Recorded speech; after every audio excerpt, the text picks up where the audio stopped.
नमस्कार। मैं दिल्ली से गुलशन पहुजा। बार, बेंच और लिटिगेंट्स। बार बेंच का रिश्ता, उससे प्रभावित वादी प्रतिवादी। बार बेंच का मतलब जज और एडवोकेट्स। कि हर आदमी बार बेंच का मतलब नहीं समझ सकता कि जज और एडवोकेट्स का आपस में एक म्यूचुअल अंडरस्टैंडिंग है। कितनी अजीब बात है कि एडवोकेट्स को हायर करते हैं वादी या प्रतिवादी, मुंह मांगी कहें या उनके हिसाब से कहें या जैसे भी मर्जी कहें, फीस तो देते ही हैं। तो उनका पहला उत्तरदायित्व किसकी तरफ बनना चाहिए, जज के प्रति या वादी या प्रतिवादी के प्रति? अक्सर देखने में आता है कि जब भी जज अगर कोई भी हियरिंग ढंग से नहीं कर रहा होता तो मेरे हिसाब से एडवोकेट्स को चाहिए कि जज की कंप्लेंट करनी चाहिए जज के खिलाफ जाकर कि उनके वादी को, उनके प्रतिवादी को न्याय नहीं मिल रहा। पर ऐसा क्यों नहीं होता? क्यों नहीं एडवोकेट्स खुद आगे बढ़ के, अगर 100 जज हैं हमारे देश के सिस्टम के अंदर तो 100 में से मैं कह रहा हूँ 4 हैं या 5 है या 1 है या 10 है, उनकी कंप्लेंट एडवोकेट्स खुद क्यों नहीं करते?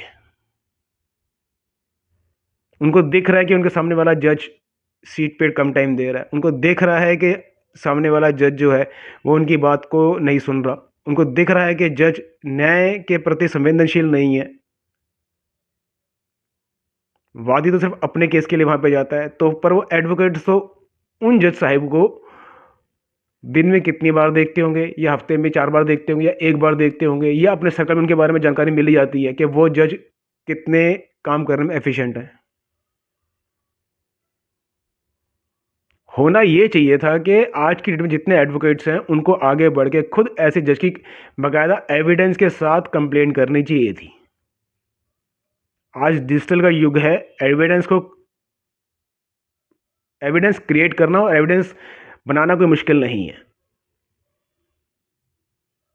ये जिम्मेदारी एक लिटिगेंट्स की नहीं है कि उसके सामने वाला जज उसको न्याय नहीं दे रहा तो वो उसके खिलाफ कंप्लेंट करे। ये जिम्मेदारी बनती है एडवोकेट्स की, क्योंकि कहा जाता है कि वकील न्याय के लिए संघर्ष करता है। जब न्याय नहीं मिल रहा तो फिर वकील उसके खिलाफ आंदोलन क्यों नहीं करते, क्यों नहीं शिकायत करते उसकी? आखिर जिम्मेदारी उनकी जज के प्रति, वादी प्रतिवादी के प्रति है। क्यों एक लीनियंट सर उस पर बना के रखते हैं वो कि चले जी ये जज साहब आएंगे, दूसरे जज साहब आएंगे तो आपको न्याय मिल जाएगा। अरे वो 3 साल के लिए सीट पे आए हैं, 2 साल के लिए आए हैं, 1 साल के लिए आए, 4 डेट आए वो सीट पे आए, पर 4 डेट तो खराब करी ना उन्होंने कम से कम। क्यों? तो ये वकीलों को आगे बढ़कर इसका इनिशिएटिव लेना चाहिए और कंप्लेंट्स करनी चाहिए जजेस की कि नहीं। जैसे साकेत कोर्ट के अंदर मेरे को सुनने में आया है कि जो फैमिली कोर्ट के जजेस हैं वो मतलब इतना सीरियसली उसको मैटर को नहीं लेते। ऐसे और भी कोर्ट्स के अंदर हैं, मैं सिर्फ क्या नाम लूँ सबके बारे में।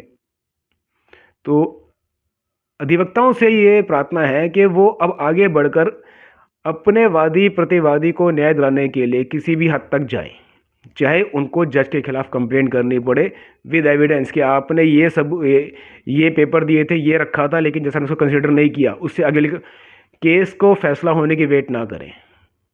अपने वादी प्रतिवादी को डराएं मत कि जज साहब कुछ उल्टा कर देंगे। आपके होते जज साहब उनके खिलाफ कुछ नहीं कर सकते अगर आप चाहें तो, लेकिन अभी आप चाहते नहीं। और मेरी ये वीडियो है सिर्फ इसलिए कि आप चाहें।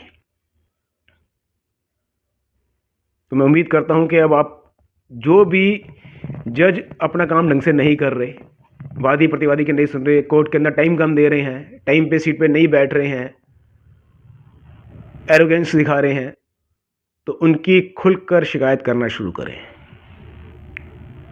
तभी इस न्याय व्यवस्था में सुधार होगा। और जो वकीलों की रेपो बाजार में दिन पर दिन गिरती जा रही है बार और बेंच के रिश्ते से, आपने जज साहब का लिहाज किया, कोई एक्शन नहीं लिया, पर रेपो तो आपकी गई कि नहीं वकील साहब में दम नहीं है अपनी बात को रखने का। तो अपनी रेपो की चिंता आप भी कीजिए और कोशिश कीजिए कि जब भी हो तो इससे कंप्लेंट्स कीजिए आप एडवोकेट्स के खिलाफ। धन्यवाद।